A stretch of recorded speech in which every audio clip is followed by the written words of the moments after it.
coup, ce qu'on vous propose aujourd'hui, c'est une intervention, un webinaire un peu ciblé sur, la relocalisation des filières d'approvisionnement, des entreprises agroalimentaires régionales, avec un webinaire qui va se dérouler en 2 temps principaux et un temps d'échange. Dans la première partie de la réunion, là, ce sera sur, la présentation d'Olivier Mével, qui est notre invité,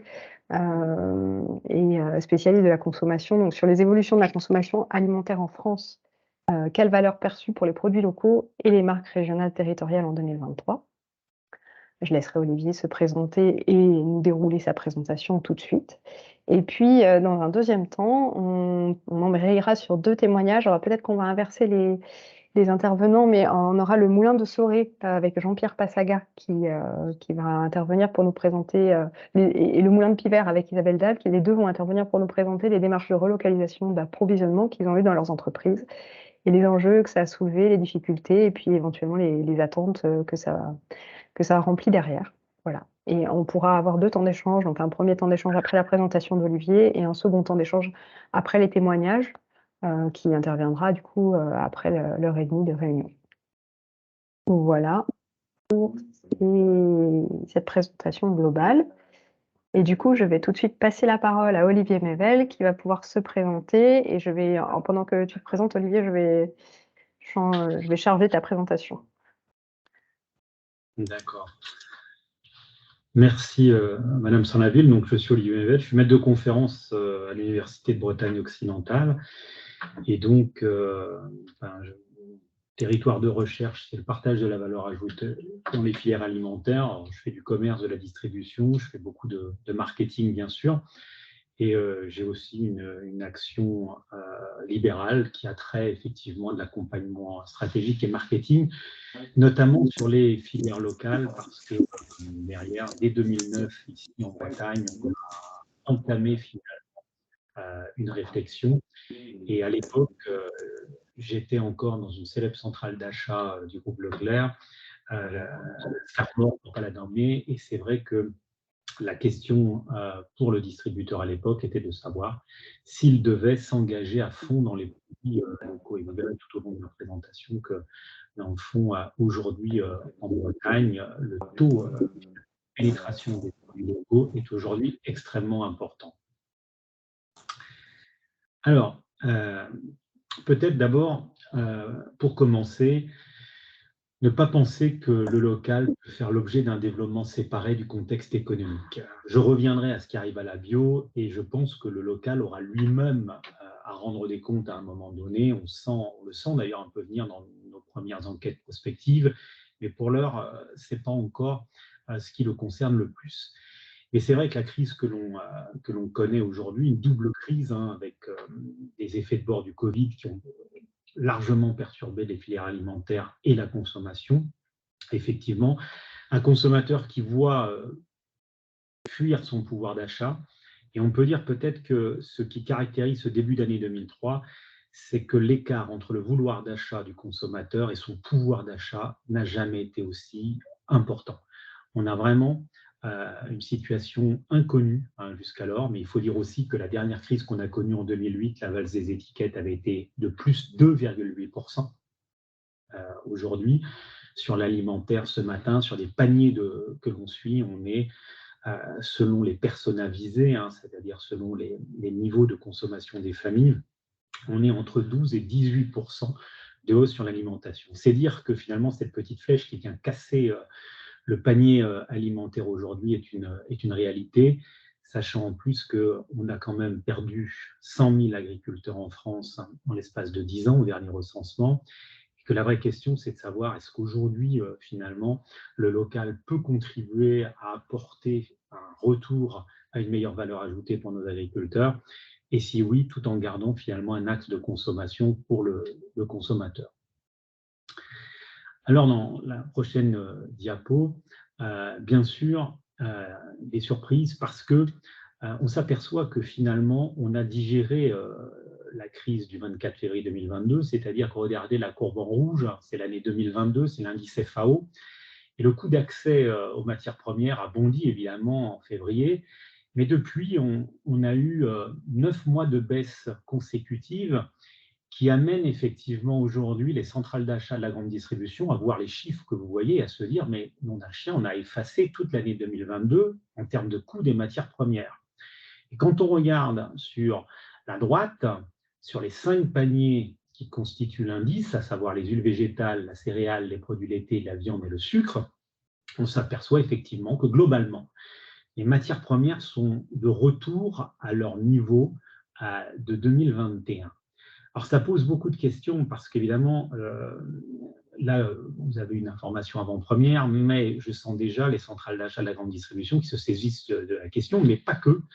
Également les centrales d'achat de la restauration hors foyer, de Pomona, d'Elior, de Transgourmet, de Davigel, et leurs acheteurs, effectivement, ne comprennent pas pourquoi aujourd'hui, en pleine négociation commerciale, les industriels ne s'adaptent pas. Or, les industriels ont aujourd'hui une situation compliquée parce que finalement, ce sont les plastiques, le verre, ce sont tout ce qui est le packaging et la logistique, bref, les services qui augmentent à leur tour.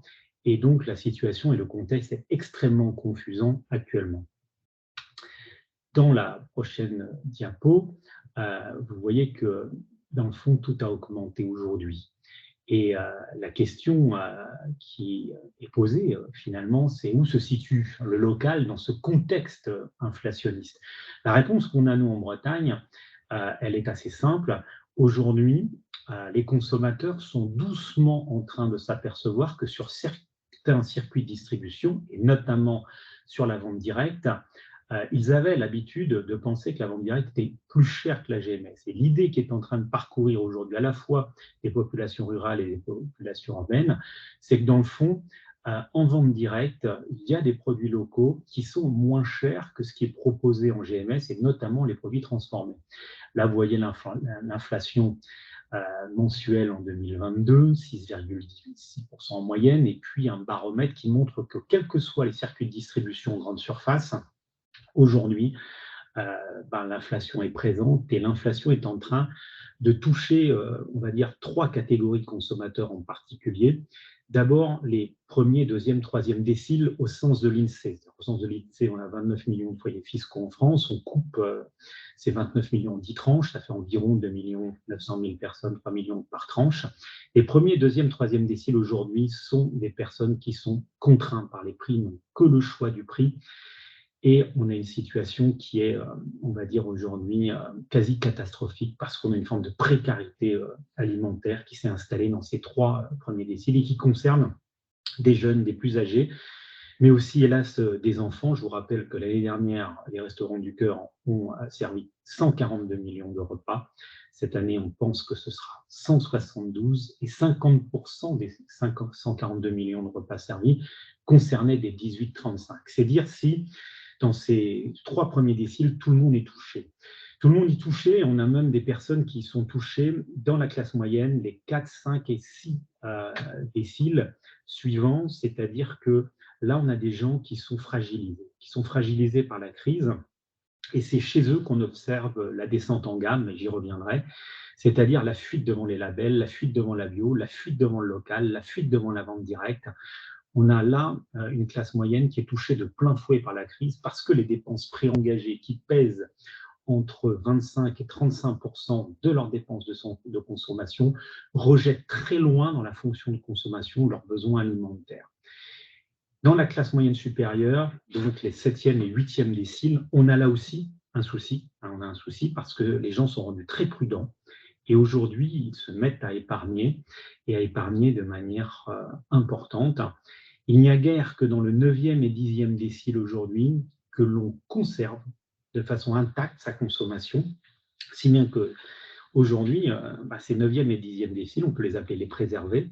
Et chez les préservés, tout le monde veut leur vendre. La bio veut leur vendre, le local veut vendre, les labels veulent vendre, tout ce qui est sans OGM, tout ce qui est bleu blanc cœur, tout ce qui est signe officiel de qualité, mais aussi tout ce qui est signe officieux de qualité. Tout le monde souhaite vendre effectivement aux 15-20% de préservés par la crise. Ce qui fait qu'on a une situation de consommation qui n'a jamais été aussi segmentée.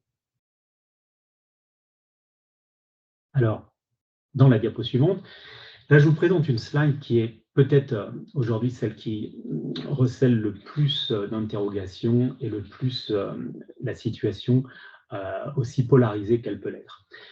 Sur la consommation des ménages en biens alimentaires, vous voyez, j'ai marqué un 1, un 2, un 3. Un 1 parce qu'on s'est longtemps posé la question de savoir qu'est-ce qui s'était passé en 2017 et en 2018 sur la consommation alimentaire. En gros, en 2017, pour la première fois, la consommation alimentaire va craquer en volume. Elle craque en volume, c'est-à-dire quand elle est retraitée de l'inflation, on s'aperçoit qu'on vend moins de PGC, moins de fruits et légumes, moins, je dirais, de frais libre-service, jusqu'à de la boucherie. On n'a jamais vu ça. C'est-à-dire depuis 1945 et depuis que l'INSEE suit en fait ces paniers, on n'a jamais vu la consommation alimentaire craquer en volume. 2018, donc un peu avant le Covid, la consommation alimentaire craque en valeur. À nouveau, c'est du jamais vu. C'est-à-dire que même quand on suit l'inflation, aujourd'hui, on s'aperçoit que la consommation ne suit pas, quels que soient les secteurs. Là-dessus, la partie 2, le Covid, c'est la première fois depuis qu'on suit finalement ces courbes qu'on voit finalement le poids de la RHF apparaître. Ce que vous voyez en 2 là, c'est tout d'un coup une consommation alimentaire libérée du poids de la restauration hors foyer. Et vous voyez quel poids la restauration a quand tout d'un coup, la grande distribution se met à servir 5 paniers sur 5 aux consommateurs. Mais évidemment, dès que le lockdown est terminé, les 3 confinements, aussitôt, et finalement, ça rentre dans le rang. Et ce qui est très inquiétant, c'est de considérer que dès 2022, on amorce une logique de déconsommation. Et les premiers chiffres qu'on a de janvier 2003 confirment effectivement cette déconsommation. Alors dans la slide suivante, vous allez voir que cette déconsommation est importante. Sur les derniers chiffres agrégés, rien qu'en octobre 2022, en un an, glissement, sur l'alimentaire, on est à moins 7,5% en volume. C'est du jamais vu. Et vous voyez les courbes à droite sur l'alimentaire, on voit bien qu'on a pris une pente dangereuse. Alors évidemment, il y a plusieurs raisons et qui sont liées à la descente en gamme, bien sûr, du consommateur. Descente en gamme où on voit des consommateurs qui quittent les marques nationales en masse pour regagner les MDD, la grande joie de certains distributeurs. Mais distributeurs qui font grise mine de voir aussi certains consommateurs quitter les MDD premium et thématiques pour rejoindre les MDD premier prix. Et dans certains cas, ce qui caractérise la descente en gamme, c'est la fuite vers le discount, la fuite vers chez Aldi, la fuite vers chez Lidl. Leclerc aussi un petit peu, mais dans le fond, derrière, c'est surtout ce qu'on appelle les enseignes de distribution à marque propre qui en profitent. Et puis derrière, on voit bien que cette descente en gamme concerne aussi une nouvelle catégorie de distributeurs qu'on va appeler des stockeurs alimentaires. C'est-à-dire qu'aujourd'hui, toutes les enseignes de discount, qu'on soit des Max Plus, des Nose, des Stockomanie, et y compris des nouveaux distributeurs de produits frais, c'est le déstockage de produits alimentaires frais qui marque le début finalement de cette nouvelle année 2023. Alors effectivement, dans la slide suivante, vous voyez là, je vous présente finalement l'évolution, et dans un clin d'œil, je vous dis, de la déconsommation des ménages. Là, on est sur l'ensemble des biens durables, et regardez la droite de régression linéaire en rouge, elle a son coefficient directeur qui est orienté de manière négative. Donc, on déconsomme aujourd'hui en France, et on déconsomme notamment dans l'alimentaire, parce que notre fonction de consommation amène l'alimentaire à devenir tout doucement la principale variable d'ajustement aux dépenses préengagées, aux dépenses pour des services et même, dans certains cas, aux dépenses de restauration qui passent aujourd'hui avant finalement des achats de paniers de courses, puisque nos distributeurs se retrouvent aussi en difficulté. Concernant la slide suivante, derrière, voilà, on s'aperçoit que notre consommateur entrait progressivement en transition alimentaire avant la crise, et qui dit transition alimentaire dit produits locaux, effectivement. Et donc, l'appétence pour les produits locaux, le fait que ces produits locaux deviennent une valeur refuge, la question c'est de savoir, est-ce qu'on rentre dans une logique d'inflation conjoncturelle? Et dans ce cas-là, le choc sur le pouvoir d'achat va amener effectivement certains circuits à bouger et à voir l'appétence pour les produits locaux à se confirmer dès qu'on sortira du choc inflationniste. Par contre, les échanges que j'ai aujourd'hui avec mes collègues, notamment aux USA, mais également en Union européenne, d'autres universitaires, m'amène à vous dire que malheureusement, le scénario que les universitaires dessinent aujourd'hui est plutôt un scénario d'inflation décennale. C'est-à-dire que le pétrole restera cher, les énergies resteront chères, et on va rentrer dans une logique d'un nouveau modèle économique mondial qu'on cherche depuis 2008. C'est pour ça qu'effectivement la croissance mondiale est si faible. Et ce nouveau modèle des énergies vertes va se mettre doucement en place, mais il va nécessiter d'énormes investissements qui se répercuteront effectivement en termes d'inflation. Aux États-Unis, on parle de greenflation pour expliquer que cette inflation sera décennale et qu'on va rester dans une logique d'inflation assez forte sur les 10 prochaines années pour l'installation de ce modèle finalement des énergies renouvelables, d'une croissance plus verte. Donc dans ce cadre, sur la slide suivante, on s'aperçoit que il y avait des signaux et que cette transition alimentaire qu'on peut dater finalement, cette transition alimentaire, Jean-Louis Rastoin la date, lui, de 1992, du sommet de la Terre à Rio. Et on peut dire que si le consommateur a commencé vraiment à rentrer en transition alimentaire vers les années 2010, eh bien les marques nationales, les marques de distributeurs, beaucoup de marques sont complètement passées à côté. Et ça crée une chance pour les produits locaux parce que la France est un territoire multilocal et le potentiel du local s'est révélé. Il s'est révélé parce que le local était une belle endormie qui s'est retrouvée tout doucement autour de facteurs culturels et identitaires. Et on le voit dans des régions, évidemment, où l'identité est très forte. Je parle là de la Normandie, je parle là de l'Alsace, je parle là de la Bretagne, de votre région. Et on voit bien que le local a commencé à répondre à la couverture des besoins alimentaires. Et donc, dans ce cadre, la transition alimentaire vient, comme une enzyme, accélérer finalement la reconnaissance du local.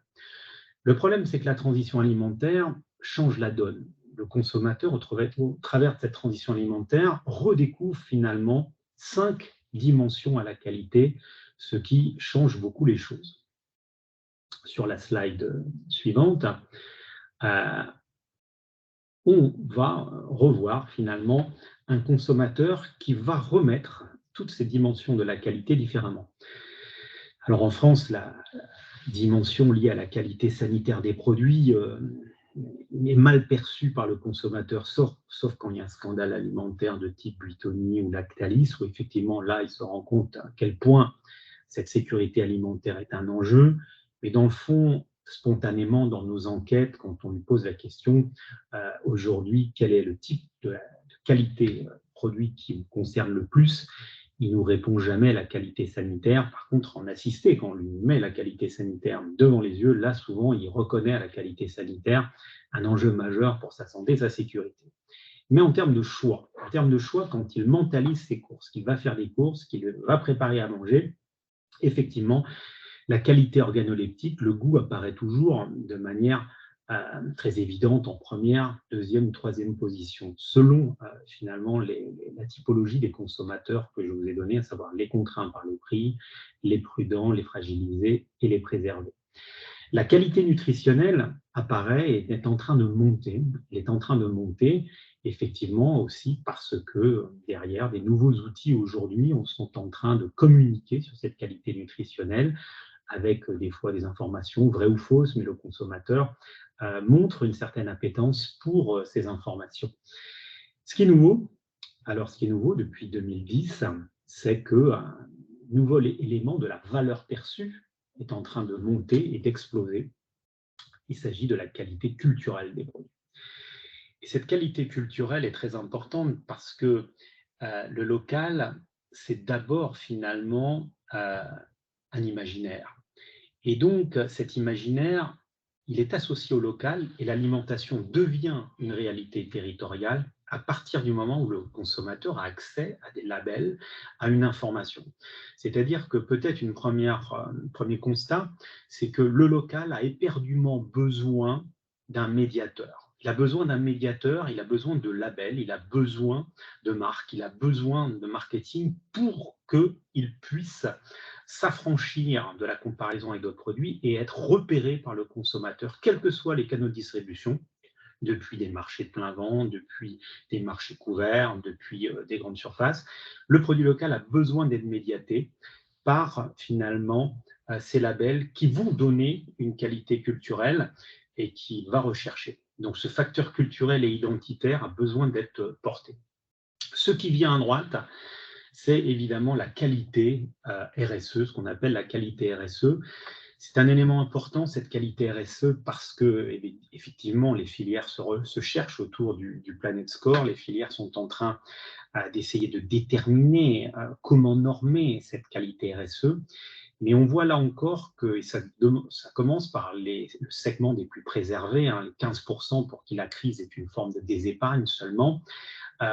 On voit qu'aujourd'hui, beaucoup d'ailleurs de ces consommateurs en CSP+, mais moi je préfère dire préservés de la crise, sont actuellement plutôt à la recherche d'une qualité RSE plutôt que de signes officiels de qualité. C'est-à-dire que c'est un désintérêt pour les labels, c'est un désintérêt pour la bio, mais un intérêt croissant pour finalement des mentions qui valoriseraient la capacité qu'ont les produits qu'ils choisissent à protéger l'environnement. Donc en gros, un consommateur aujourd'hui qui dit moi, le goût, c'est important, mais je veux bien me faire plaisir, mais je voudrais aussi que, dans le fond, le produit que j'achète protège l'environnement et peut-être même aussi, finalement, me permette de soutenir ma région, de soutenir l'endroit où je suis né, parce que cette alimentation est d'abord pour moi une réalité territoriale. Donc, on voit cette équation aujourd'hui qui se met en place.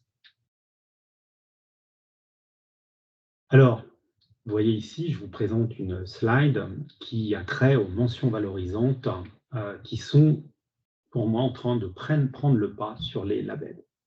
Vous voyez, c'est le fruit d'enquêtes réalisées en Pays de Loire, Normandie et Bretagne sur près de 3000 ménages. Et on s'aperçoit que le label rouge et la bio sont tout doucement descendus en milieu de gamme. C'est-à-dire qu'ils sont dominés par certaines mentions valorisantes qui s'avèrent plus importantes. Mais de manière plus étonnante, c'est qu'aujourd'hui, une hirondelle ne fait plus le printemps. Et on peut être bio tout seul, c'est milieu de gamme, label rouge tout seul, c'est milieu de gamme. Mais quand on est local et bio, alors là, on bénéficie d'un effet d'échelle et tout de suite, on gagne en termes de valeur perçue. Et tout en haut, là, vous voyez, tout en haut de la création de valeur, règne aujourd'hui le fermier, le local et le bio. Quand on propose à des consommateurs dans nos enquêtes de faire un choix selon, par exemple, une viande qui serait une viande bio, une viande fermière, une viande locale, une viande sous signe officiel de qualité en label rouge ou autre, jusqu'à présent, le choix était le local.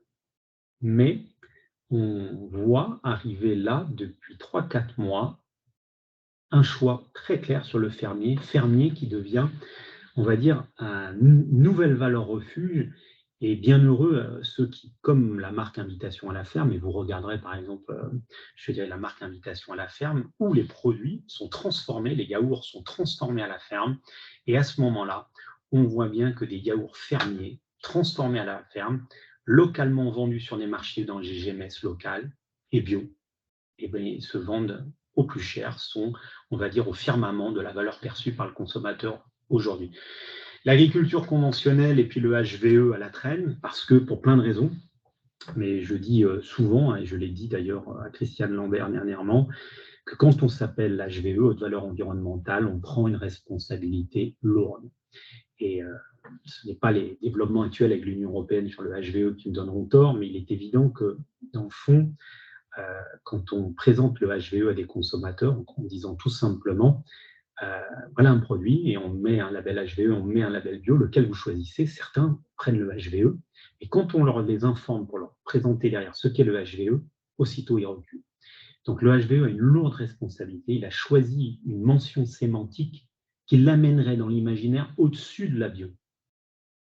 On sait que ce n'est pas le cas, donc ça risque d'être très compliqué. Et puis autrement, tout ce qui est en noir, tout ce qui aujourd'hui crée de l'insatisfaction et de la destruction de valeur chez le consommateur. Et puis, donc, le rôle aujourd'hui, quand on veut animer une marque locale aujourd'hui, la question, c'est de ne pas rester sur une jambe. Local seul ne suffit pas, il faut l'associer avec une autre mention. C'est le cas, par exemple, ici, on a fait le marketing de Savéole, des tomates Savéole, dans une situation un peu compliquée. On est allé chercher le sans pesticides, auquel on a ajouté le local. Local sans pesticides, ça fonctionne mieux que sans pesticides seul ou que local seul. Donc c'est en fait un pianogramme de la valeur que je vous présente là, et chacun viendra y chercher finalement les mentions qu'il peut d'abord, tout à fait loyalement vis-à-vis du consommateur mobilisé, et qu'il vérifiera par étude de marché comme mettant celles qui bénéficient de l'appétence du consommateur. Alors, effectivement, cette 5e transition alimentaire va changer la donne dans l'assiette. C'est-à-dire que les consommateurs aujourd'hui sont en train de prendre la main, c'est-à-dire que, je disais il n'y a pas longtemps, Commission européenne, que malheureusement, le Green Deal, c'était farm to fork, effectivement, de la ferme, effectivement, à la fourchette, mais que c'était mal choisi. C'est aujourd'hui la fourchette qui est en train de décider. Ça aurait dû être fork to farm. C'est-à-dire que les consommateurs sont en train de prendre le pas, et donc le rôle des filières alimentaires, ça va être de s'adapter à ce renversement de paradigme. On va sortir obligatoirement d'une logique de flux poussés par les filières alimentaires vers les marchés et les consommateurs à des flux plutôt tirés par les consommateurs. Et là, les produits locaux ont un rôle à jouer parce que, évidemment, ils risquent d'être les nouveaux bénéficiaires aujourd'hui de cette nouvelle valeur perçue par les consommateurs. Alors, la transition alimentaire, vous voyez, 20,8% avec la bio, le local, mais également tous les produits sans pesticides, sans OGM et j'en passe. Bref, une assiette de la transition alimentaire qui constitue entre 20 et 22% aujourd'hui de l'assiette des Français, mais évidemment pas sur tous les segments. Vous l'avez bien compris, entre le premier et le 5e décile, les 50% des Français les moins aisés financièrement, l'assiette de transition alimentaire est très faible, sauf pour le local, où on voit que ces 5 premiers déciles, dès qu'ils en ont l'occasion, essayent de se rapprocher du local prioritairement avant les mentions valorisantes de la SAN et avant la bio. Alors évidemment, derrière, la vraie question, c'est de se dire, cette assiette de transition alimentaire, comment se comporte-t-elle aujourd'hui?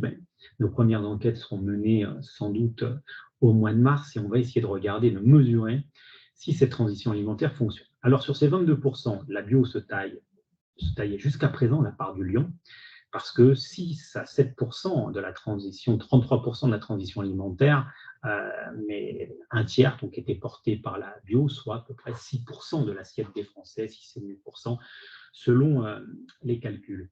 Évidemment, derrière, la question du pouvoir d'achat se pose quand on voit que 83% des Français se posent la question du pouvoir d'achat, avec un tiers d'entre eux qui ont un problème vis-à-vis du déclassement et qui ont peur du déclassement social. C'est évident que la contrainte financière n'a jamais été aussi importante et que cette contrainte va forcément peser sur la transition alimentaire, donc sur la bio, donc sur les produits locaux, donc sur la vente directe, donc sur les mentions valorisantes, quelles qu'elles soient aujourd'hui.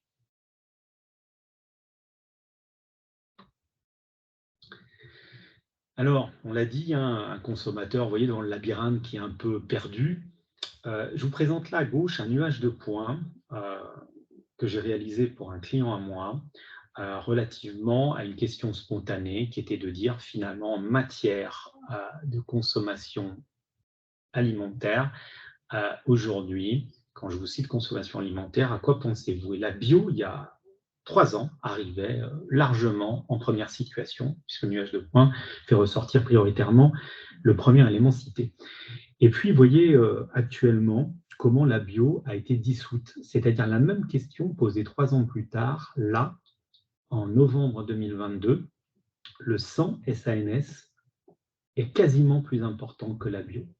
Donc la bio qui se dissout à travers des offres nouvelles, c'est-à-dire qu'en gros, avant, tant que la bio était opposée à l'agriculture conventionnelle, en gros, le match était intéressant pour la bio qui arrivait à se différencier. Mais aujourd'hui, les travaux réalisés par nos agriculteurs, l'engagement dans des travaux d'agroécologie, dans des nouvelles façons je dirais, de produire, mais également l'arrivée, je dirais, de nouvelles mentions valorisantes ont dissous finalement la bio dans le marché. Et donc la bio a éperdument besoin effectivement de se retrouver et surtout de retravailler sa proposition de valeur en termes de loyauté, de crédibilité. D'ailleurs, regardez, ce sont des chiffres qui viennent de l'agence bio et aujourd'hui, pour les produits locaux, on n'a pas la chance de disposer de cette même base de données. Mais néanmoins, vous allez comprendre mon propos. En fait, vous voyez là, sur les derniers chiffres disponibles, quand tout d'un coup on dit la bio a échoué, pas tout à fait quand même.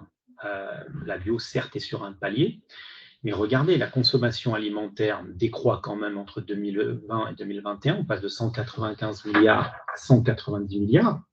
Donc, on perd 5 milliards de consommation alimentaire. Mais la bio, dans cette ambiance, conserve finalement son marché. Elle passe de 6,57 à 6,63%. Donc, la vraie question pour la bio, ce n'est pas tant finalement de savoir s'il y a un marché. Bien sûr qu'il y a un marché bio. Seulement, en fait, on n'a pas compté avec la taille de ce marché. Le drame absolu de la bio aujourd'hui, c'est d'avoir précipité 47 000 fermes dans le marché bio qui n'existe pas sur 25% des achats alimentaires, bien sûr. Le marché bio aujourd'hui, c'est 6,5, 6,7% de l'alimentaire. Et évidemment, des flux poussés de manière désordonnée de la bio vers un marché qui est de beaucoup plus petite taille que ce qu'on pensait, amène des comportements terribles de la part des acheteurs de la grande distribution et de la RHF, c'est-à-dire à refuser effectivement aujourd'hui de prendre des commandes et à appliquer la loi du marché à ces produits, à savoir derrière, effectivement, je veux bien vous prendre du bio, mais à tel prix. C'est ça le drame de la bio. Dans la logique suivante, vous voyez, la même question est posée pour le local, à savoir que le bio s'est placé sous dépendance de la grande distribution et c'est son drame. Parce qu'évidemment, si le local fait de même, si le local aujourd'hui, et Dieu sait si on voit actuellement la grande distribution adorer le local, c'est le nouveau Dieu. Moi, je vois aujourd'hui sur un axe Rouen, Caen, Rennes, Nantes, La Rochelle, Bordeaux, le bassin d'Arcachon, Pau, Biarritz, sous cet axe qui est un axe aujourd'hui qui fonctionne bien, on voit à quel point le local est devenu prépondérant dans les GMS. Seulement, effectivement, quand tout d'un coup vous avez un genou à terre, vous pouvez compter sur la grande distribution pour vous mettre le deuxième. Parce que dès que la bio a montré des signes de faiblesse, immédiatement, en termes de négociation commerciale, la GMS s'est décidée à dire je vais en montrer moins, parce que d'un côté, il y a moins de rotation sur les linéaires, donc je baisse effectivement mes coefficients. Et ça, c'est quelque chose effectivement de profondément dramatique. Alors évidemment, derrière ça, on voit bien qu'on a une bio qui est sous dépendance de différents canaux, mais la bio n'a pas, je dirais, échoué sur tout. Elle n'a pas échoué sur tout, la bio, parce que regardez bien, sur deux canaux, en particulier la vente directe, la bio a progressé en 2021, d'1,3 milliard à 1,180 milliard. Et puis sur les artisans et commerçants, la bio progresse aussi. C'est-à-dire qu'à un moment donné, quand dans 3-4 ans, pour la vente directe, sans doute que viendront à un moment donné l'idée des comptes. Et il est à espérer que les produits locaux ne se mettront pas dans la main effectivement de la GMS de cette façon, parce que ça risque d'être très compliqué à ce moment-là. Et donc, on a là un choix effectivement de canaux, c'est-à-dire que est-ce que les produits locaux, aujourd'hui, avec les GMS, ce n'est pas un oxymore comme Soleil Noir? Ce qui arrive à la bio doit faire réfléchir ceux qui amèneront des produits locaux sur ces canaux, bien entendu. Et le fait qu'en bio, ça fonctionne bien en vente directe, ça fonctionne bien en artisans commerciaux, aujourd'hui chez les fromagers, chez les boulangers, chez les bouchers, la bio fonctionne. Mais finalement, la bio fonctionne sur des marchés originels. Et pour les produits locaux, ce choix est important. Alors, évidemment, la bio, elle n'est pas soutenue par la restauration collective ni commerciale, donc évidemment, c'est très compliqué. Sur la slide suivante, derrière, on a une situation où on voit bien les points d'inflexion, mais on voit bien surtout que les produits locaux auront besoin d'être absolument soutenu par 30% de la consommation, c'est-à-dire par la restauration. La restauration, il faut y aller, la RHF. Regardez sur la bleue, ça n'a jamais décollé. La restauration collective, c'est 2,8% seulement des ventes de bio. La restauration commerciale, 1,7%. Jamais les deux types de restauration n'ont envoyé.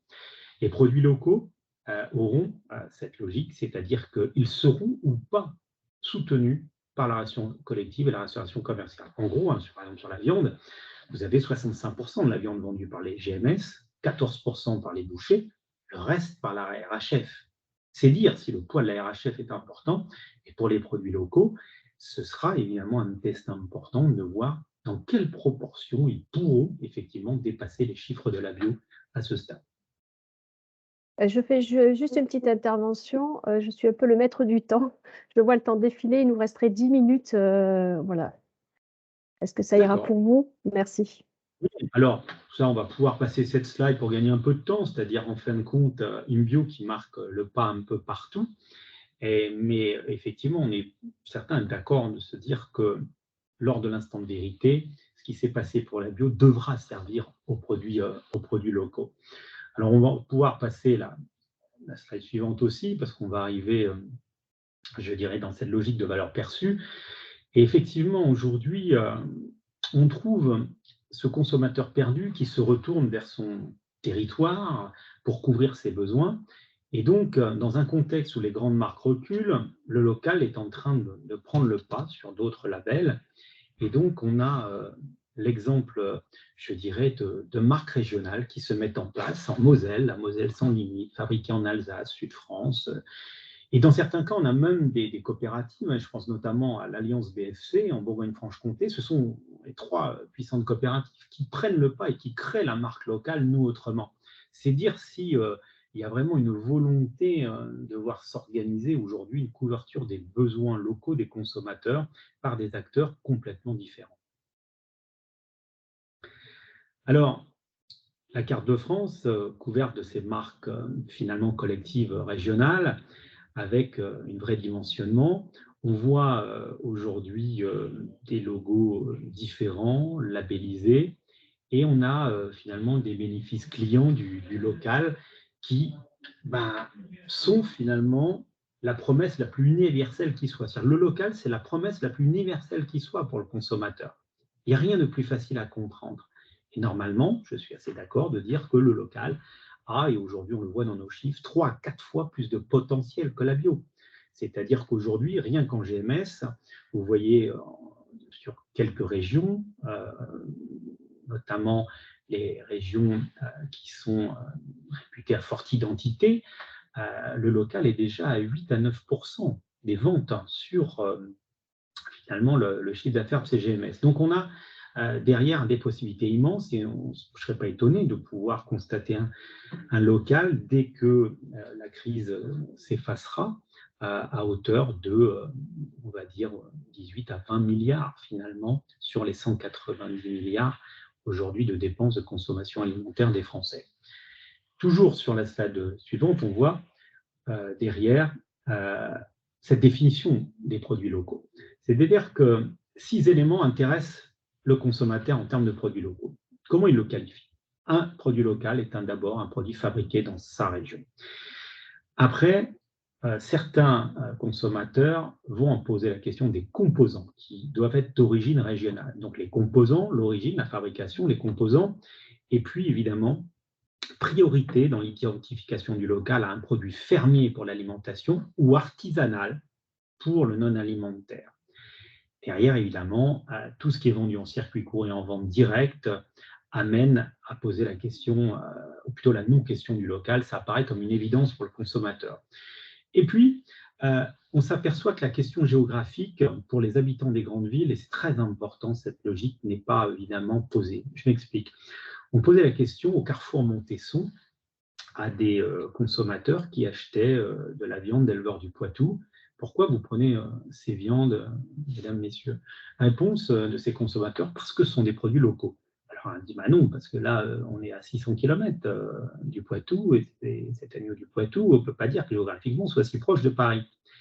Réponse des consommateurs, si, quand il s'agit des éleveurs, quand il s'agit de production locale clairement identifiée, quand il s'agit d'une association entre l'agriculture, les éleveurs et les consommateurs, aussi clairement identifiée, alors la géographie ne compte pas et c'est d'une proximité relationnelle dont il s'agit.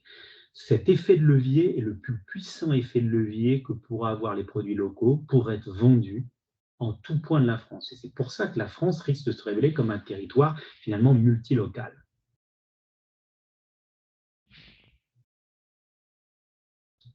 Alors, sur la prochaine slide, évidemment, vous voyez, en Bretagne, la question des marques collectives a été tranchée autour de 2 marques. C'est-à-dire qu'il y a une association qui s'est créée sous l'égide de groupes de presse, sous l'égide de distributeurs, et puis de l'association bretonne des entreprises agroalimentaires.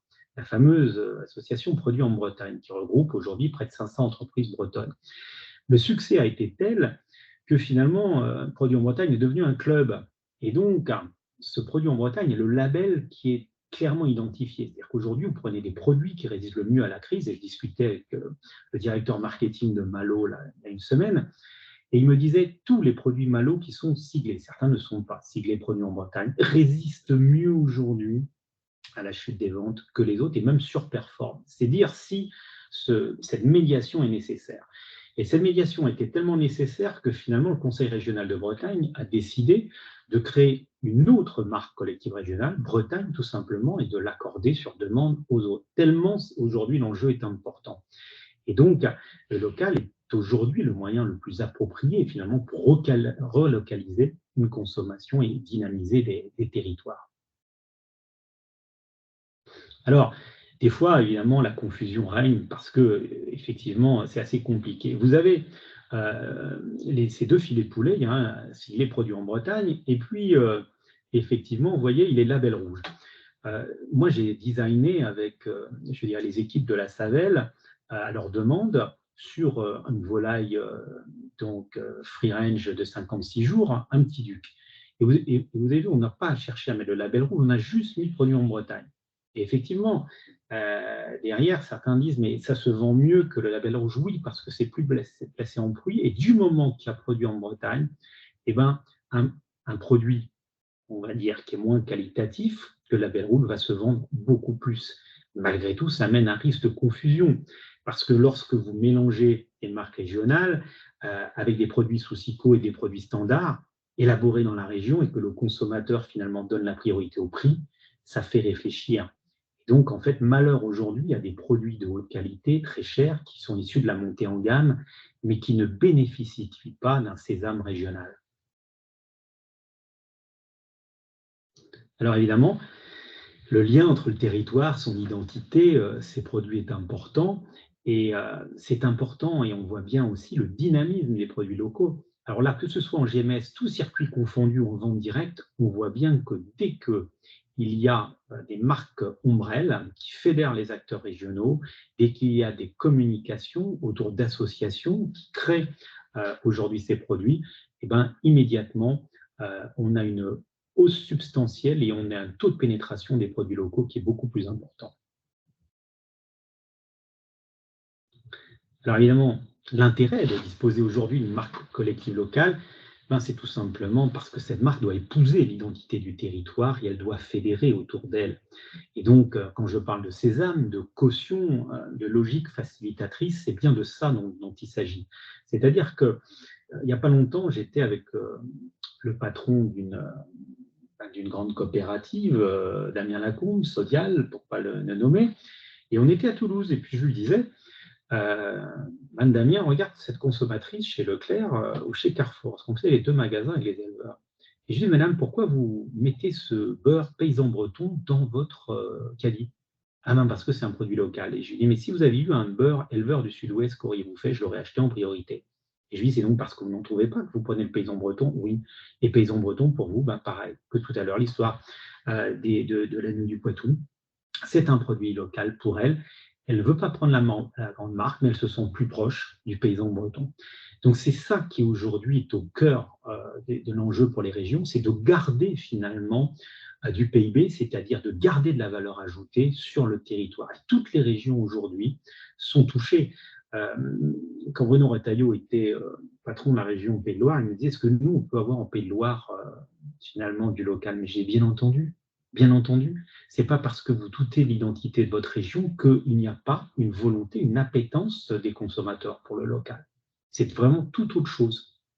D'ailleurs, sur la slide suivante, on peut voir que dans le fond, le penser global, agir local, il est d'actualité. Et donc, on voit bien que l'union fait la force en local.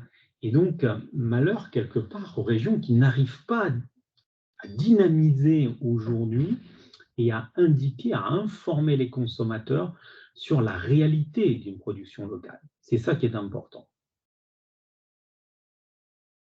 Alors, là, vous voyez, dans certains cas, l'association peut aller très loin. Alors évidemment, je ne rêve pas, je relocalise. Là, on est dans l'identité, on est même finalement dans une logique quasi syndicale pour sa région. Et donc, Produits en Bretagne, aujourd'hui, arrive à percer en région parisienne, ailleurs, et l'exemple de Toulouse est tout à fait symptomatique. Vous pouvez y arriver aussi à partir du moment où vous pensez que, dans le fond, votre consommation locale, elle peut dépasser le simple cadre de votre région. Il se vend bien des produits corses à Paris, et que ce soit en charcuterie, en boucherie, et ça montre à quel point la proximité relationnelle avec les autres régions est importante. Alors, c'est vrai que quand on manage une marque régionale, il faut le faire par la valeur, qu'elle soit collective privée ou collective finalement dans une logique associative. Ce qui est important, c'est de se construire en réseau. C'est-à-dire que les régions pour lesquelles ça fonctionne le mieux sont des régions dans lesquelles on a construit un réseau d'entreprises. Et ce réseau, c'est d'abord un état d'esprit, c'est-à-dire c'est cette volonté qu'ont les entreprises de chasser en meute et de faire le plein des consommateurs au niveau local, de ne pas laisser finalement les marques nationales tranquilles sur le territoire et d'aller les chatouiller en proposant une contre-offre qui soit remplie de facteurs culturels et identitaires. Et pour ceux, la couverture des besoins est importante parce que la démographie va dans le sens du local aujourd'hui. Les jeunes ont cette appétence aussi pour le local. L'énergie chère va dans le sens du local. La fin du catalogue papier pour les grands distributeurs va dans le sens du local. C'est-à-dire que derrière, aujourd'hui, on va dire qu'on est plutôt dans des logiques où les feux sont plutôt verts pour le local avec ce qui s'annonce. D'ailleurs, quand on regarde la slide suivante, on s'aperçoit que, dans le fond, sur les 9 tendances de consommation qui vont, à mon sens, mener le jeu alimentaire en 2023, le prix incontestablement, parce que ce serait malhonnête que de ne pas le placer en 1, mais le local apparaît en valeur ajoutée client comme le deuxième poste.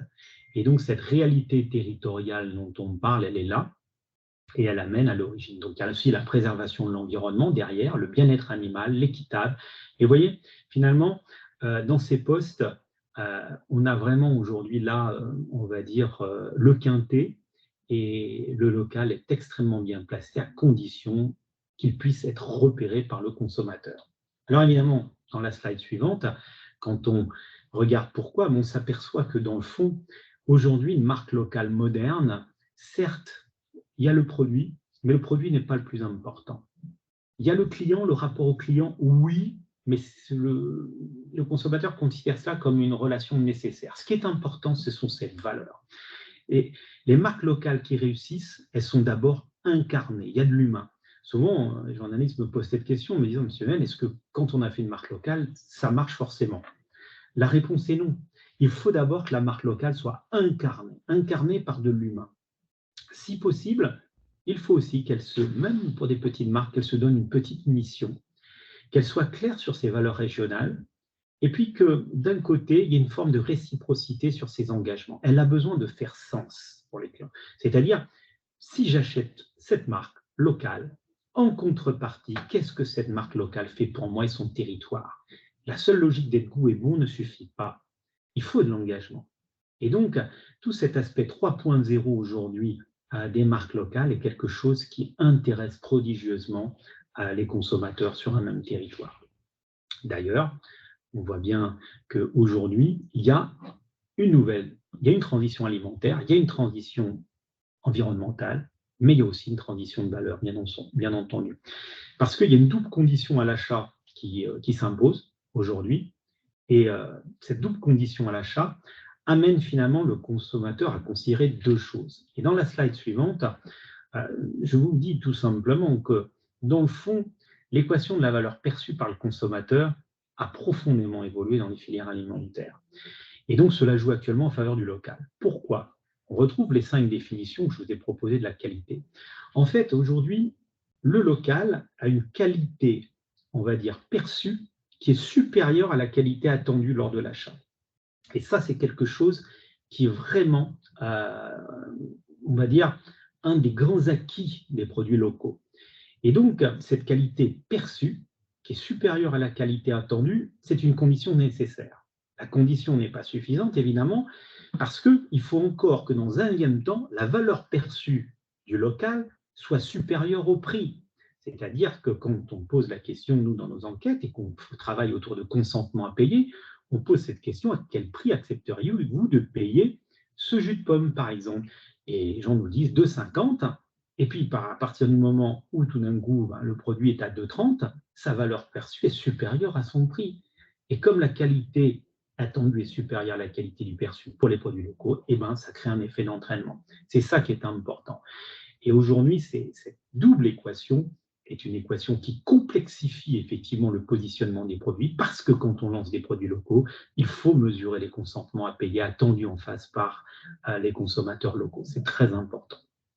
Alors enfin, j'en aurais terminé, finalement, aujourd'hui, les régions qui permettent l'identification de leurs produits par des marques locales, qu'elles soient collectives ou non, permettent à ces régions et à leurs entreprises de relever 4 grands défis. Notamment, d'abord, faire face à cette fin de l'hyperconsommation que l'on voit dans ce contexte inflationniste, parce que l'équation de la valeur perçue auprès du consommateur est plus compliquée. Accompagner aussi le consommateur dans sa transition alimentaire, parce qu'il va la reprendre à un moment donné. De l'autre côté, ce consommateur est aujourd'hui plus versatile et zappeur.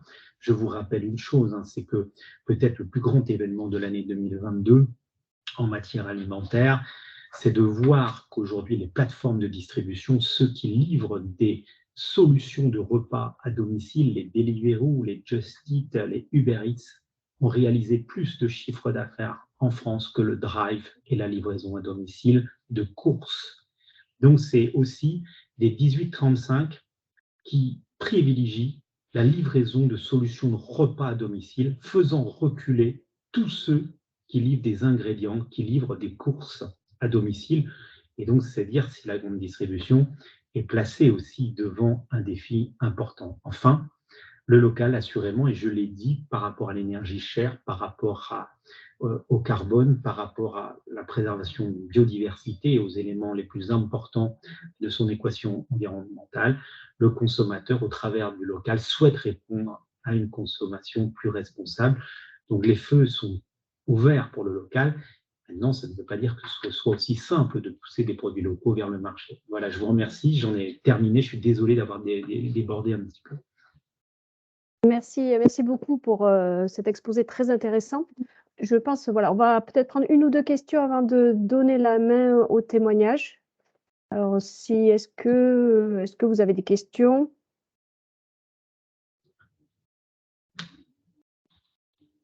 Ou sinon, de toute façon, on pourra revenir après, effectivement, si vous avez des questions qui vous arrivent au fur et à mesure. Pas de main levée. Ah, oui. Si, on a Amélie. Vas-y, je t'en prie. Bonjour. Moi, j'ai une question. Dans votre exposé, vous avez dit que le local, c'est la chose la plus facile à comprendre pour le consommateur et qui porte le plus de promesses. Et du coup, je voulais juste que vous puissiez nous dire c'est quoi les promesses que le consommateur projette sur le local et du coup aussi comment vous le définissez, parce que vous dites qu'on peut mesurer du coup le chiffre d'affaires réalisé par le local. Enfin, à la fois vous dites on n'a pas les chiffres comme pour le bio, et puis après vous dites que si vous arrivez à chiffrer un chiffre d'affaires réalisé par le local dans certains circuits de distribution. Voilà. Alors effectivement, le local, il a une promesse simple, hein, c'est que finalement, votre alimentation est d'abord une réalité territoriale. Et donc cette notion du territoire est très importante parce qu'elle revient. C'est-à-dire que ce qui est très surprenant, si vous voulez, madame, c'est que quand on regarde la valeur perçue aujourd'hui du local, c'est pas du tout la France administrative qui ressort, mais c'est la France de l'Ancien Régime avec des vieilles régions comme l'Anjou, comme, je dirais, finalement, tout ce qui a trait à ces vieilles cartes scolaires qu'on avait auparavant. Et donc, évidemment, il y a deux facteurs qui sont importants. C'est le facteur culturel. On est ensemble, est-ce que ça fait sens sur un territoire? Et il y a un facteur identitaire. Qu'est-ce qu'on fait ensemble?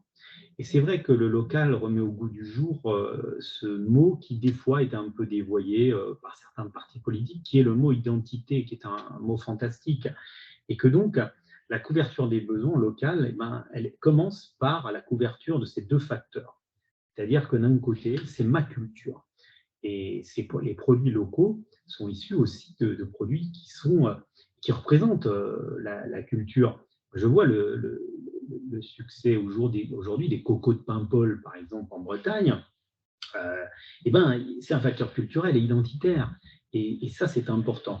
Et effectivement, cette promesse culturelle identitaire, elle est tellement simple. Et c'est vrai que je dis que c'est la plus universelle qui soit. Elle est beaucoup plus simple à comprendre que la promesse des signes officiels de qualité, la promesse de la bio ou d'autres produits, même sans pesticides, qui ont des promesses des fois dangereuses. Et c'est pour ça que finalement le local fonctionne. Alors après, sur les circuits, aujourd'hui, sur la Ferme France, à l'heure où la Ferme France aborde les 80 milliards d'euros finalement de chiffre d'affaires, la vente directe, c'est 11-12%, donc une dizaine de milliards. Et on peut penser que les produits locaux, effectivement, sont très majoritaires dans cette vente directe. Maintenant, quand on prend la vente en GMS des produits locaux, on s'aperçoit que les régions à faible facteur culturel et identitaire, en GMS, les ventes de produits locaux sont d'1,8 à 2%. Mais dans les régions à fort facteur culturel et identitaire, on est sur une base de 7, 8, 9 à 10%. Donc là, effectivement, on rajoute cette masse-là. Et derrière, il nous reste à regarder, effectivement, en restauration hors foyer, et là aussi, c'est assez faible, et même très faible. Et donc, ce qui fait qu'aujourd'hui, les produits locaux sont au coude à coude, on va dire, avec la bio. Et je dirais que si la bio représente un tiers de l'assiette de transition alimentaire, les produits locaux représentent l'autre tiers. Donc, on peut parler de produits locaux à hauteur de 12-13 milliards d'euros aujourd'hui. Et qu'est-ce que vous considérez comme un produit local, du coup? Il faut que l'entreprise soit dans la même région que le point de vente, ou vous prenez que les produits qui ont une marque collective régionale? Comment c'est compté, en fait? C'est-à-dire, ça peut être des produits qui peuvent être des produits d'agriculteurs, d'éleveurs, ça peut être des produits de PME, PMI, mais dès qu'on rentre dans des produits qui sont transformés, on crée un voile. Et là, on a besoin du médiateur, on a besoin de la marque collective.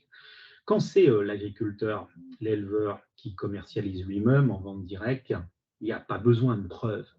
Mais on a besoin de preuves dès que le produit est transformé. Donc les produits bruts ont moins besoin de preuves que les produits semi-transformés, qui eux-mêmes ont moins besoin de preuves des transformés et des ultra-transformés. Parce que dès qu'on met un voile sur l'origine, dès qu'on met un voile sur les lieux de transformation, on a besoin d'un médiateur, on a besoin de preuves et on a besoin d'une marque collective régionale, on a besoin, ou alors d'une marque simple, mais qui soit marketée autour de ça.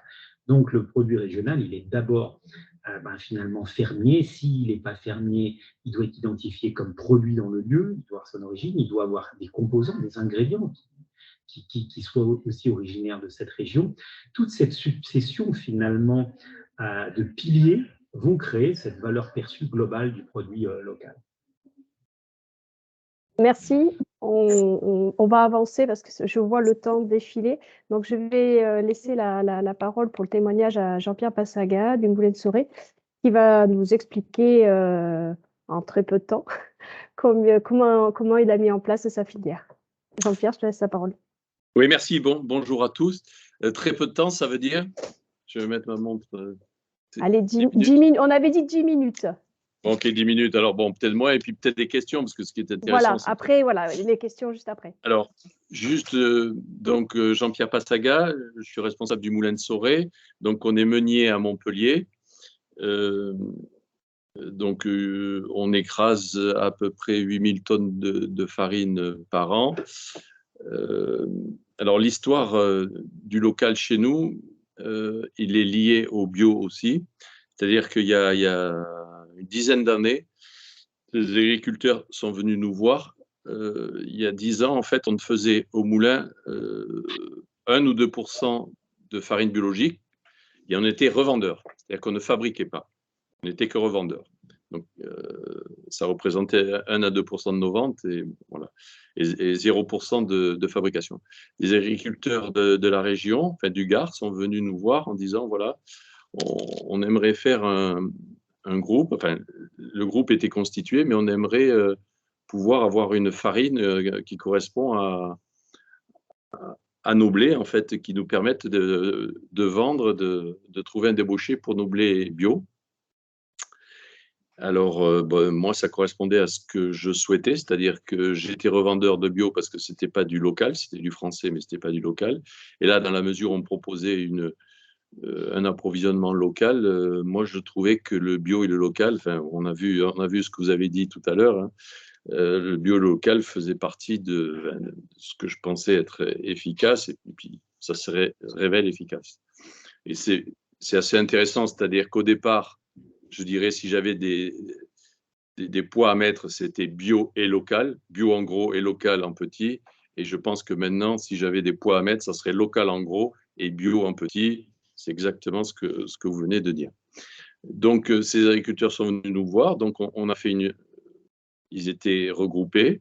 Et en fait, le moulin s'est engagé à leur acheter leur production à un prix fixe. L'innovation, quelque part, dans notre démarche, c'est à la fois le fait que ce soit une filière et le fait que le prix soit fixé, donc connu, et n'évolue pas beaucoup, et n'évolue pas quasiment. Ce qui permettait aux agriculteurs, compte tenu de leur rendement, de savoir exactement à la moisson quel serait le prix de leur récolte, de la vente de leur récolte. Ils ont juste à multiplier les quantités par le prix. Ils ne sont pas soumis aux fluctuations du marché. Et en fait, depuis 10 ans, cet aspect prix a pris de l'importance parce que on avait fixé le prix au départ un petit peu plus bas que le marché, enfin, il était au prix du marché, et puis c'est révélé à un moment donné que le marché est allé plus haut. Bon, on est resté à ce prix-là, et puis maintenant le marché du blé bio a bien baissé. Les agriculteurs bénéficient d'un écart non négligeable, ils sont à 10-15% de plus en prix de vente que même un peu plus, 20% de plus que le prix du marché, parce que voilà, ils sont pas soumis aux fluctuations. Alors que sur le blé classique, enfin, je ne sais pas si vous connaissez peut-être pas particulièrement le sujet, mais on entend beaucoup dans les médias. Depuis 2 ans, juste pour donner des chiffres, le blé était à 200 € la tonne, 200 € la tonne l'année dernière. Il est passé au printemps à 440 et maintenant il est à 390. Voilà. Donc vous imaginez pour un fabricant la difficulté que l'on a. Alors que le bio, justement, grâce à cette filière, on a un prix fixe, donc je connais mes prix et les boulangers aussi connaissent leurs prix parce que quelque part, il n'évolue pas ou il évolue de façon très marginale parce que le prix du blé est fixe. Et bilan, c'est-à-dire qu'en 10 ans, je faisais, comme je vous ai dit au départ, 1% à 2% de mes ventes. Maintenant, ça représente le bio représente 15% de mes ventes. Et alors, et 15% de mes ventes, j'ai toujours 1 à 2% de revente, mais il y a 13% qui sont de la fabrication, donc locale, avec le blé local. Voilà, j'aurais dû vous dire peut-être, j'étais un peu vite, mais j'aurais dû vous dire que nos clients sont les boulangers artisans, hein, c'est-à-dire que notre marché n'est que la boulangerie artisanale. Voilà, on ne livre pas d'industrie ni de grandes surfaces. Ce qui explique peut-être aussi que dans le bio, on est toujours en progression, et même cette année, enfin, ou l'année dernière, c'est des petites progressions, mais on continue à être progression. Et comme je vous l'ai dit à un moment donné, je pense que c'est l'aspect local qui l'emporte sur l'aspect bio. Enfin, c'est les deux, bien sûr, mais le local séduit. Voilà. Bon, là, j'ai été très vite. Je ne sais pas combien de temps j'ai mis, mais peut-être pour répondre aux questions. Et puis voilà, je crois que c'est. Enfin, qu'est-ce qui peut vous intéresser dans cette démarche ou vous contrarier ou enfin, je sais pas. Voilà. Si vous avez des interrogations. Merci Jean-Pierre, effectivement, tes propos. J'étais un peu rapide. Hein. Oui, mais voilà, mais je t'ai mis un peu la pression, effectivement, aussi. Et ça illustre bien, tes propos illustrent bien, effectivement, l'intervention de M. Mével sur le bio et le local. Oui, pardon, dans la filière, j'ai oublié quand même, j'ai parlé des agriculteurs, j'ai parlé du meunier, bien sûr, mais il y a quand même les boulangers aussi. Hein. C'est-à-dire que c'est une filière où il y a 3 acteurs. Hein. Il y a les boulangers, bien sûr, qui participent à la filière. Et on a fait aussi, on a fait une association qui regroupe ces 3 acteurs. C'est-à-dire que les agriculteurs étaient regroupés au départ, ils sont venus nous voir parce qu'ils étaient regroupés, mais maintenant on a une association qui s'appelle Raspayou, qui regroupe les 3 intervenants. Amélie connaît bien le sujet parce que c'est Amélie qui l'anime, Amélie Berger. Et cette association se réunit de temps en temps avec les 3 acteurs, et bon, ça permet de voir les évolutions possibles que l'on a données à la filière. Oui, vous avez été jusqu'au bout de la contractualisation. Oui, Amélie peut peut-être rajouter des choses parce qu'elle a un regard peut-être un petit peu plus objectif que moi qui suis.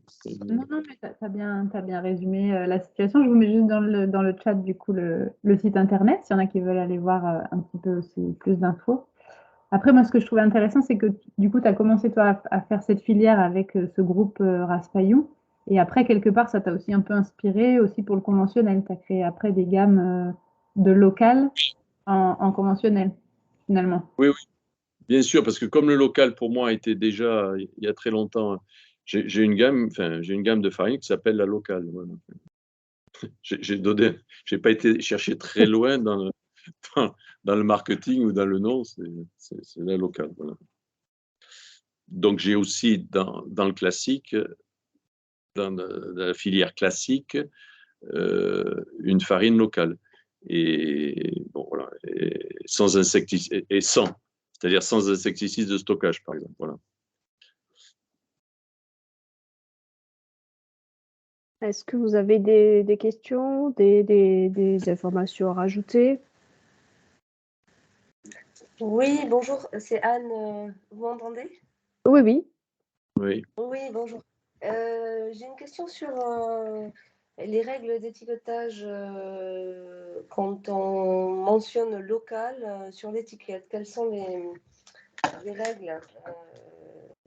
C'est-à-dire, est-ce que c'est les composants dans un périmètre de tant de kilomètres? Est-ce que c'est la production par rapport à la culture, la production par rapport... Est-ce que donc le gouvernement a légiféré là-dessus? Est-ce qu'on peut mettre local voilà, vous avez dit que vous aviez une farine locale. Et qu'est-ce que vous avez fait pour vérifier en termes d'étiquetage? Qu'est-ce qui se passe derrière ça? Oui, c'est une bonne question parce qu'il se passe. Enfin, j'ai bio et local. Bon, bio, ça c'est clair qu'il y a des contrôles et un organisme. Hein. Par contre, pour l'aspect local, simplement, moi, je me suis donné comme contrainte, entre guillemets, la région Occitanie et même un peu plus proche. Hein, c'est les trois départements autour de l'Hérault, sachant que l'Hérault, on n'a quasiment pas de blé bio. Donc, c'est le Gard, le Tarn et l'Aude. Voilà. Mais c'est vrai, pour répondre à votre question, c'est une contrainte que je me suis donnée, enfin une contrainte, une règle que je me suis donnée, mais qui ne m'est pas imposée, me semble-t-il. Et j'ai eu des fois des conversations avec des personnes et chacun a une définition différente parce que j'ai entendu parler de 150 km autour. Bon, voilà. Bon, moi, il se trouve que c'est local aussi bien dans la pro, parce que le blé, c'est 100%, que dans la fabrication. Hein. Enfin, voilà. Après, est-ce que ça peut être local si c'est que la fabrication ou est-ce que si une partie de la pro n'est pas locale, enfin bon, voilà. Quelque part, on est voilà. Est-ce que quelqu'un sait par rapport à ça? Parce que je trouve rien en fait sur les règles d'étiquetage, sur le mot local sur les étiquettes. Si vous voulez, je peux donner un avis, c'est-à-dire qu'en fait, les denrées aujourd'hui alimentaires qui sont présentées à la vente doivent proposer un étiquetage qu'on peut qualifier de clair et précis dans le but d'informer le consommateur. Après, il y a des obligations du professionnel en matière d'étiquetage, notamment si les produits sont préemballés ou non. Mais déjà, ce qu'on peut dire, c'est que aujourd'hui, c'est le règlement UE 1169-2011 qui gère les règles d'information du consommateur sur les denrées alimentaires. C'est ça qui est important. Alors après, les règles sont différentes selon le mode de conditionnement, de présentation de ces mêmes denrées alimentaires. En gros, aujourd'hui, un produit qui est constitué, un produit qui est vendu, il y a deux grandes règles qui doivent être respectées. C'est-à-dire que même si pour le local, il n'y a pas de règles, ça ne soustrait pas l'étiquetage qui doit faire figurer diverses informations qui vont renseigner, et la directive le dit, objectivement le consommateur. C'est-à-dire qu'il n'y a pas le droit de publicité mensongère. Même s'il n'y a pas de règles, ça doit être objectif. Elles doivent être rédigées dans la langue du pays, c'est tout. Ensuite, l'étiquetage sur les produits locaux doit être, comme le dit la directive, loyal et précis. Et il ne doit pas induire, sauf à engager la responsabilité du producteur, le consommateur en erreur sur la composition du produit, son origine, les kilométrages. Donc, sur le local, c'est la responsabilité, dans le fond, de l'entreprise, en dehors des mentions obligatoires qui doivent figurer sur les produits, sur la dénomination, les ingrédients et tout. Et donc, voilà aujourd'hui où on en est relativement à ce règlement 1169-2011. Ok, Merci. J'y suis sur ce règlement. Effectivement, il n'y a rien de précis sur le local. Par exemple, sur les ingrédients naturels, quand on mentionne ingrédients naturels sur une étiquette, effectivement, il faut que les ingrédients soient extraits mécaniquement, à froid, à chaud. Enfin, il y a tout un sujet là-dessus. Mais effectivement, sur le local, c'est sujet au bon vouloir de chacun. Voilà. Ouais, c'est votre responsabilité. Merci. On va juste prendre une dernière question. Il y a une personne qui a une main levée. Ouais, je peux. C'est Jérôme Puel, pareil. Ah, voilà. Vous entendez? Oui, très bien. Oui, juste, je voulais préciser par rapport au local. Bon, un petit peu comme Jean-Pierre, j'ai une filière depuis 25 ans, un peu similaire à la sienne. Nous, ce phénomène de local, on l'a créé avec le département, avec un logo fabriqué en Aveyron, où tout doit être estampillé, les produits. Alors, il y a un cahier des charges, mais minimum 70% de produits doivent être estampillés, d'origine avéronaise. Enfin, il y a plein de choses comme ça. Parce que, bon, par exemple, pour les produits de deuxième transformation, il est compliqué de trouver du beurre, par exemple, sur l'Aveyron, enfin, des choses comme ça. Donc, on ne pouvait pas mettre du 100%. Mais les matières générales, pour ce qui est moi, farine, parce que cette filière blé qu'on a fait avec les agriculteurs et les boulangers, on a été très vite confronté avec ce problème du local. Donc, du coup, on a créé une marque avec le département Fabrique en Aveyron. Voilà. C'était simplement ça que je voulais rajouter. D'accord, merci. On va libérer Jean-Pierre. C'est très gentil. Jean-Pierre, si on a des questions, on peut donner tes coordonnées pour qu'ils Oui, t'appellent bien s'ils sûr, ont. Bon, bien sûr, avec grand plaisir. parfait. Merci beaucoup. Et on va Merci, donc. bonne. Merci Jean-Pierre. On va continuer donc avec Isabelle Dahl. Désolée pour le retard. Voilà. Avec donc de l'entreprise Moulin du Puy-Vert qui va également témoigner sur la filière. On vous écoute. Bonjour. Bonjour. Donc moi, je suis directrice des achats et des approvisionnements pour la société Locmaria Biscuit, qui est une société cousine du Moulin du Puy-Vert. Moulin du Puy-Vert qui est basé dans l'Aveyron et qui fabrique des biscuits bio. Donc moi, je ne suis pas à l'initiative de la filière parce qu'elle a été créée avant que je travaille avec la société. Elle a été créée en 2015. Et clairement, la mise en place de la filière, c'est une histoire d'homme à la base. Donc le Moulin du Puy-Vert fait des biscuits bio depuis un certain nombre d'années. Je ne saurais pas vous dire combien. Et les personnes qui étaient en place à l'époque voulaient à la fois faire du bio, mais pas que, et ont voulu pouvoir communiquer sur de l'origine locale et surtout travailler avec des personnes qui connaissaient, en qui ils avaient confiance, où ils savaient où ils mettaient les pieds et quel type de marchandises ils allaient pouvoir obtenir, avoir un contact vraiment direct et puis travailler en collaboration assez proche. Donc cette filière a été mise en place en 2015, initialement avec une coopérative, la coopérative Calisol, et puis un moulin qui transforme, qui récupère le blé biscuitier pour le transformer en farine à destination de la biscuiterie. Et puis au fur et à mesure, la filière a évolué et les agriculteurs avec lesquels on travaille, alors via la coopérative, on leur a demandé également de nous fournir en tournesol. Et donc, il y a un triturateur qui est entré dans la boucle au fur et à mesure de la filière pour pouvoir fabriquer l'huile que l'on intègre ensuite dans nos biscuits. Donc, quand Moulin du Puy-Vert a intégré le groupe dont je fais partie, on a gardé cet esprit-là parce que à la fois c'est cohérent avec les valeurs que veut mettre en avant l'entreprise, le local, la coopération, travailler sur du long terme et puis s'inscrire aussi dans notre environnement, c'est-à-dire être le plus vertueux possible dans l'espace dans lequel on vit. Alors, on a encore beaucoup de choses à faire et à progresser, mais en tout cas, c'est des petits pas qu'on fait pour pouvoir s'inscrire sur le long terme dans notre environnement. Donc, on a gardé cette filière pour cet esprit-là, et puis parce que quelque part, on est aussi bénéficiaire de ça. Alors, d'un point de vue entre guillemets marketing, parce que on peut mettre en avant cette filière locale, régionale sur nos packs, mais aussi, alors, de mon point de vue d'acheteur, nous, notre métier, c'est d'analyser les risques. Et il y a une expression qui dit on prévoit le pire et on espère le meilleur. Et la filière, c'est un peu ça, c'est-à-dire que ça nous permet aussi sur du long terme de s'engager. Alors nous, on s'engage en termes de volume envers les acteurs de la filière, mais aussi s'engage envers nous. Ça nous permet d'avoir une visibilité sur les volumes que l'on va recevoir. Et on sait que sur le bio, notamment, ça peut être parfois un peu compliqué d'une année sur l'autre, les disponibilités, surtout quand on s'approvisionne sur une zone limitée.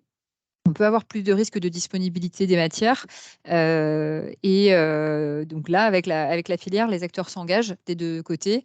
Et on s'engage aussi sur le prix des deux côtés, parce que l'idée, c'est que la filière, elle soit valorisée pour tout le monde, que nous, on puisse vendre les produits, mais que les agriculteurs qui nous fournissent les produits puissent vivre aussi avec. Donc, on a essayé de créer ce système-là. Et comme je disais, on a conservé ce système-là en intégrant en plus le producteur d'huile dans la boucle.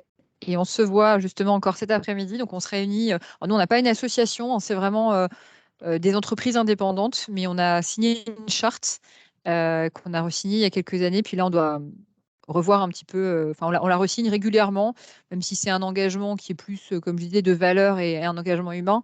Mais derrière, on la formalise quand même avec une charte, avec des engagements, avec des cahiers des charges, avec des contrats. Et puis on l'a fait évoluer, donc on essaie d'intégrer des nouvelles choses. On va travailler ensemble sur la biodiversité, travailler ensemble sur le bilan carbone. Cette proximité qu'on a avec les acteurs de la filière permet d'aller un petit peu plus loin sur certains dossiers. Voilà, je ne sais pas si vous avez des questions. Vous êtes un collectif de combien d'entreprises en tout? Du coup, on a 4 entreprises. Il y a la coopérative, le moulin pour la farine, le fabricant d'huile et puis la biscuiterie. Alors, y a-t-il, c'est bien, c'était concis, impeccable. Y a-t-il des questions, des remarques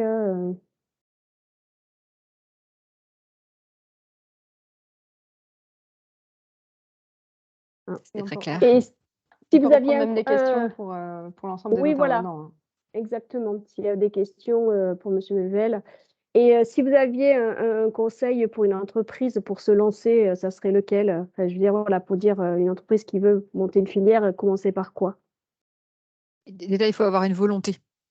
Parce que forcément, on peut avoir les sirènes à côté. Quand le marché est pléthorique, on peut se dire que oui, parfois, on aurait pu acheter de la farine moins chère ou de l'huile moins chère. Mais du coup, c'est pas l'esprit de la filière. Alors, c'est pas de l'acheter au plus cher non plus. C'est d'avoir un juste prix pour tout le monde, que tout le monde puisse vivre de la filière. Et donc, c'est vraiment d'avoir une volonté et que ce soit une volonté qui soit portée par l'entreprise. Moi, je m'occupe des achats. C'est pas mon entreprise. J'y crois à la filière. Je suis persuadée du bien fondé, mais il faut aussi que la direction en soit persuadée. Donc, il faut qu'il y ait une gouvernance de l'entreprise sur le sujet et une vraie volonté et un vrai investissement. La main libre donnée aux acteurs de la filière pour pouvoir avancer ensemble. Parce que s'il n'y a pas ça, ça ne peut pas durer sur le long terme. Moi, peut-être que voilà, demain, je peux ne plus être là, donc ça ne peut pas être porté que par moi. Faut vraiment que ce soit dans les valeurs de l'entreprise inscrit et puis d'être persuadé des bénéfices que l'on en retire. D'accord. Isabelle, moi j'avais une question. Le bénéfice, justement, donc là, il est pour la sécurisation de tout le monde, en fait. On se rend compte que le partenariat, il est important dans votre démarche. Est-ce que vous avez aussi une communication aux clients sur cet Oui. engagement local? Oui, on communique sur la filière régionale. On communique pas forcément sur tout. Alors, on a une communication sur le pack, sur la farine d'origine régionale. Je suis même pas sûre qu'on communique forcément sur l'huile, mais on communique plutôt en transverse sur notre site ou avec nos clients. Ouais. Et puis, bien, c'est un peu ce qu'on disait tout à l'heure. Alors, nous, on fait que des biscuits bio aujourd'hui sur le moulin du Puy-Vert, mais on n'est pas les seuls à faire des biscuits bio et l'argument du local, c'est un argument supplémentaire.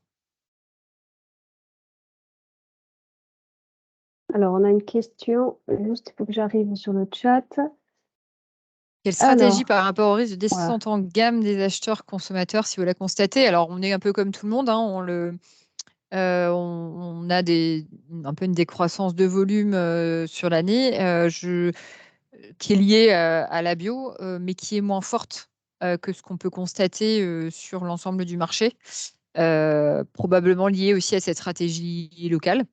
Alors, moi, je suis sur la partie achat, pas sur la partie marketing, donc je n'ai pas tous les tenants et les aboutissants, mais on peut constater que sur 2022, on a moins de pertes de marché que ce qu'on aurait pu avoir si on se compare à l'ensemble du marché de la bio.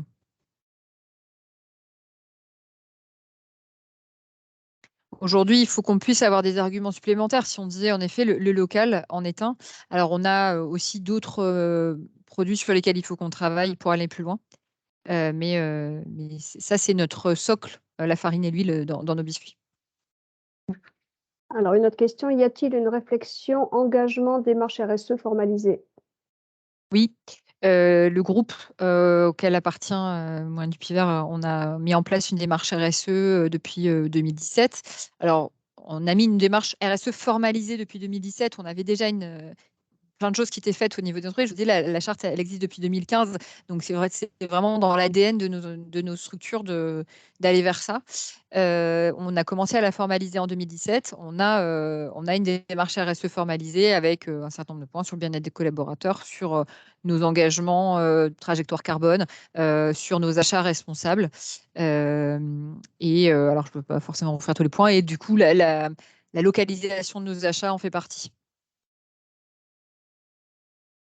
Donc pour exemple, on travaille en local pour les produits qui sont disponibles en local et on s'oriente plutôt sur des produits labellisés ou commerce équitable lorsque on est sur des achats, je pense au chocolat par exemple, où là on peut pas l'acheter en local.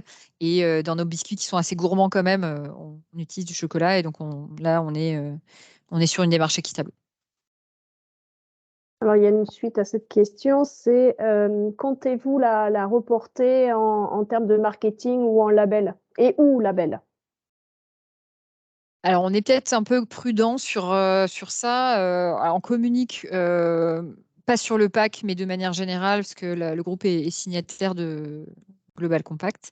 Par contre, c'est toujours difficile. Alors, on communique sur la filière parce que c'est plus, voilà, c'est très parlant. On peut assez rapidement comprendre. Mais c'est vrai que pour le consommateur, parfois, nous, on fait des produits transformés. Hein, du coup, même si la composition peut être relativement simple, on est quand même sur du biscuit, donc du produit transformé. Et on ne veut pas non plus assommer le consommateur de tout un tas d'informations où parfois il s'y retrouve plus vraiment. Donc, on essaye d'avoir les communications les plus percutantes possibles. Et du coup, on ne communique pas sur tout ce qu'on fait aujourd'hui. Et notre démarche, elle est en cours. On a des objectifs 2025, 2030, et on a besoin, alors c'est aussi notre volonté de ne pas faire du greenwashing, et du coup une volonté d'aller le plus loin possible sur nos objectifs avant de vraiment communiquer fortement sur le sujet. Et on a une démarche qui pour l'instant est plutôt interne.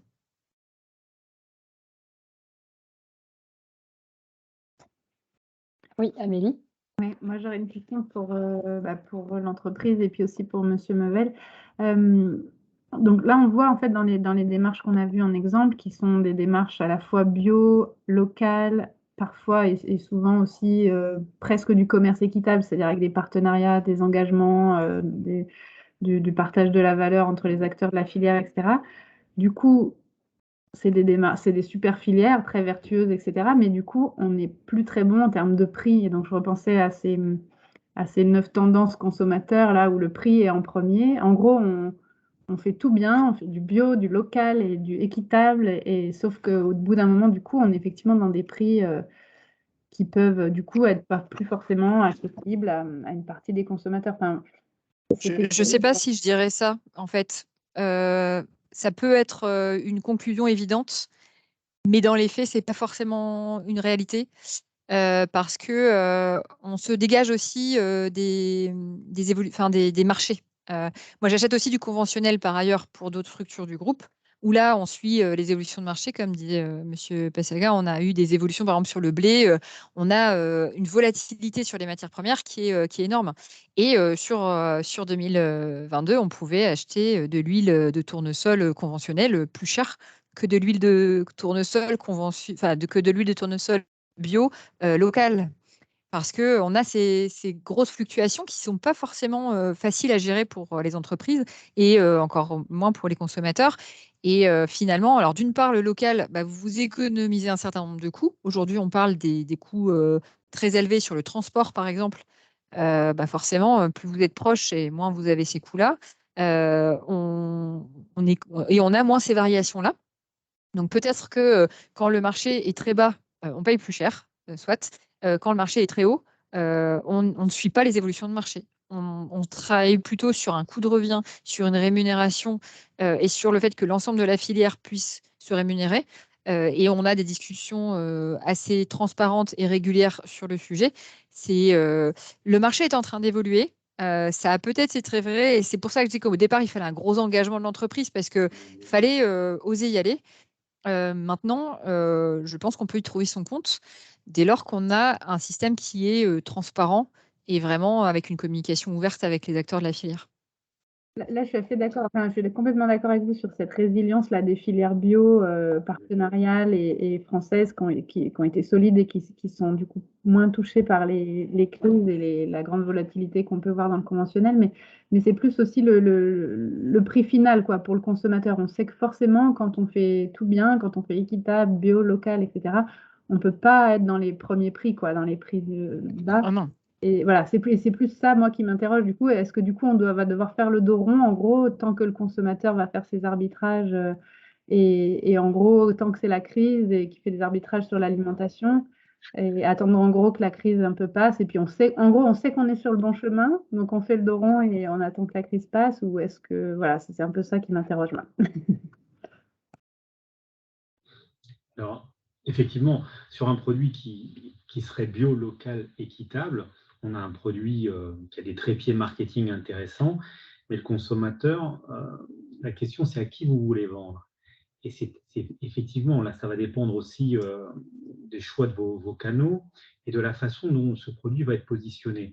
C'est-à-dire qu'aujourd'hui, on s'aperçoit que ceux qui vendent en haut de gamme, ou très haut de gamme, à condition que la valeur perçue soit aujourd'hui identifiée, ils n'ont pas vraiment de problème. Sur la niche du haut, on n'a pas vraiment de problème parce que le consommateur conserve son pouvoir d'achat.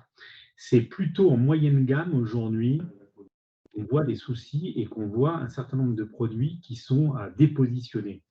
Et donc, la descente en gamme du consommateur, elle touche des produits qui ne sont pas bien identifiés. Mais d'autres qui le sont et qui ont la chance, tout à l'heure on parlait de ça, d'être local, bio, équitable, et qui vont donc de côté communiquer, c'est-à-dire sur la preuve, parce qu'aujourd'hui on sort d'un marketing de promesses sur ce genre de produit pour venir, et c'est une nouvelle exigence, sur un marketing de preuve. Donc il faut que la preuve soit engagée à travers des connexions sociales sur les réseaux sociaux, à travers, je dirais, un site internet qui dialogue, à travers une incarnation du produit aussi par le chef d'entreprise, par ceux qui ont la responsabilité de ce produit ou par les éleveurs agriculteurs de la coopérative. Et bien sûr, autrement, je trouve que ça se tient plutôt bien.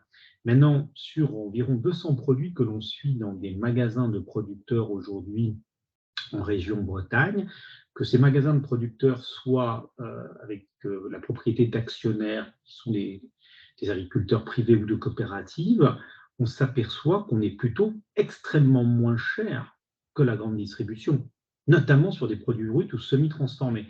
Ce qui fait que la valeur perçue de ces produits est meilleure aujourd'hui et que donc ils sont soutenus.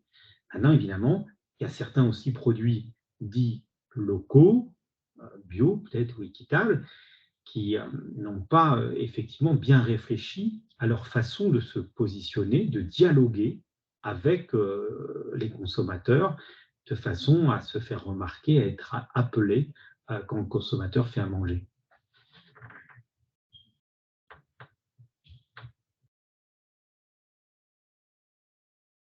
Alors, est-ce qu'il y a d'autres questions?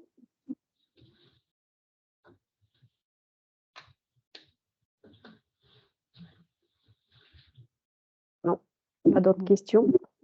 On est juste dans les temps. Alors, comme on vous l'a dit dans le chat, s'il n'y a pas d'autres questions, de toute façon, le support vous sera envoyé. Vous aurez les contacts des intervenants. Et on va, du coup, on n'a plus qu'à remercier nos intervenants qui ont accepté de se libérer. Ce n'était pas forcément évident pour tout le monde. Merci beaucoup, Olivier, Isabelle et du coup, Jean-Pierre, on l'a déjà remercié. Merci à tous les participants. Merci à vous. On vous fera passer, avec la présentation, on vous fera passer l'enregistrement, ou en tout cas, il sera sur le site du contrat agroalimentaire, on vous fera passer le lien vers l'enregistrement.